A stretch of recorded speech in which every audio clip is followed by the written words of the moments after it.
Hello दोस्तों, कैसे हैं आप सब लोग। स्वागत है आपका मेरे यूट्यूब चैनल में। तो दोस्तों, हमारा भारतीय इतिहास चला था। भारतीय इतिहास में हम मध्यकालीन इतिहास के बारे में बात कर रहे थे और तकरीबन हम समाप्ति की ओर हैं। तो आज हम यहीं पे बात करते हैं मध्यकालीन भारत में मुगल कालीन साहित्य एवं साहित्यकारों के बारे में कुछ वन लाइनर क्वेश्चन। पहला क्वेश्चन है, मुगल बादशाह अकबर के शासनकाल में ग्रंथ का बहर उल अस्मार शीर्षक से फारसी में अनुवाद किया था। रजत तरंगिनी का। ठीक है। अकबर के पूर्व तानसेन को संरक्षण दिया था। भाटा का राजा रामचंद्र सिंह ने दिया था। मुगल वंश के पहले सम्राट बाबर ने अपनी देसी भाषा चगताई तुर्की में अपनी आत्मकथा लिखी थी। इस पुस्तक का नाम क्या था? बाबर नामा था। आईने अकबरी किसने लिखी थी? अबुल फजल ने लिखी थी। अकबर नामा के प्रसिद्ध लेखक कौन थे? तो अकबर नामा का प्रसिद्ध लेखक अबुल फजल थे। अमीर खुसरो का जन्म स्थान क्या था? तो कासगंज में अमीर खुसरो का जन्म हुआ था। वह संत जिनको रामायण के रचयिता वाल्मीकि का अवतार माना जाता है कौन? गोस्वामी तुलसीदास। अकबरनामा कितनी पुस्तकों में विभाजित है? तो कितनी? 3 पुस्तकों में विभाजित है। 14वीं शताब्दी में फारसी साहित्य का प्रसिद्ध साहित्यकार गजलों से संबंधित था, जिसे उसके संपूर्ण व्यक्तित्व और काव्य कला के लिए सराहा गया से हाफिज को। बाबर की आत्मकथा बाबरनामा किस भाषा में लिखी गई है? तुर्की भाषा में लिखी गई है। आईने अकबरी किसने लिखी थी? अबुल फजल ने लिखी थी। यह 16वीं सदी का एक विस्तृत दस्तावेज है, जिसमें सम्राट अकबर के अधीन मुगल साम्राज्य की प्रशासन व्यवस्था का विस्तृत वर्णन किया गया है। हुमायूंनामा किसके द्वारा लिखी गई? तो गुलबदन बेगम द्वारा हुमायूंनामा लिखी गई। अली कुली सलीम और अबू तालिब कलीम किसके शासनकाल के दौरान 2 महत्वपूर्ण कवि थे? तो किसके? शाहजहां के। मध्यकाल काल में भारत आने वाले यात्रियों ने अपनी जीवनी लिखी और दरबारी कवियों ने अपने राजाओं की प्रशंसा के लिए कविता लिखी। इन साहित्यिक स्रोतों को क्या कहा गया? इतिवृत्त कहा गया। विदेशी यात्री जिसने अनारकली की दंत कथा का उल्लेख किया कौन था? विलियम फिंच ने।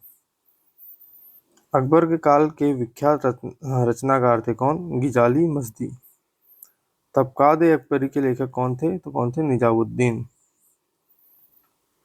दिल्ली में एक साहित्यिक केंद्र बैतुल उलूम स्थापित किया किसने? जेबुन्निसा ने। वह मुगल शासक जिसने बनारस के संस्कृत और हिंदी के महान विद्वान कविंद्र आचार्य सरस्वती को राजकीय संरक्षण प्रदान किया किसने? शाहजहां ने। अनवार ए सुहेली नामक ग्रंथ किसका अनुवाद है? पंचतंत्र का। शाहजहां के शासनकाल का राजकवि था कौन? कलीम। हितोपदेश का फारसी में अनुवाद किया था किसने? ताजुल माली ने किया था। हिंदू धर्म ग्रंथों का अध्ययन करने वाला प्रथम मुस्लिम कौन था? दारा शिकोह। मुगलों की सरकारी भाषा थी क्या? फारसी। बादशनामा की रचना किसके द्वारा की गई? अब्दुल हमीद लाहौरी द्वारा। मध्ययुगीन महाकाव्य पद्मावत के लेखक कौन थे? मलिक मोहम्मद जैसी। जैसा कि अबुल फजल ए अलमानी द्वारा लिखित आईने अकबरी में वर्णित है, गज लंबाई मापने की इकाई को नामक समान भागों में विभाजित किया। क्या? तसुज।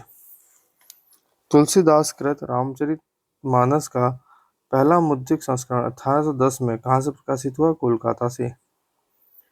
फारसी, अरबी और तुर्की के साथ ही संस्कृत, हिंदी और राजस्थानी के प्रख्यात विज्ञान कौन थे? अब्दुल रहीम खाने का। मुगल काल में किया गया महाभारत का फारसी अनुवाद किस नाम से जाना जाता है? रजमनामा। किस नाम से? रजमनामा। फातवे आलमगीरी मुस्लिम कानूनों का एक संकलन मुगल शासक के शासनकाल में था किसके? औरंगजेब के। उपनिषदों का संस्कृत से फारसी में भाषा में अनुवाद करने का श्रेय किसका है? दारा शिकोह का। मुगल सम्राट बाबर ने अपनी आत्मकथा किस भाषा में लिखी? तुर्की भाषा में। लॉर्ड वेवेल ने कांग्रेस और मुस्लिम लीग के नेताओं के बीच एक समझौते पर पहुंचाने के लिए एक सम्मेलन बुलाया। कहां पर? शिमला में। 1722 में आगरा की सूबेदारी किसको दे दी गई? सूबेदारी सवाई राजा जयसिंह को। हजारद्वारी महल कहाँ पर स्थित है? मुर्शिदाबाद में स्थित है। 1987 में चौधरी देवीलाल ने कौन से आंदोलन का नेतृत्व किया था? न्याय युद्ध का।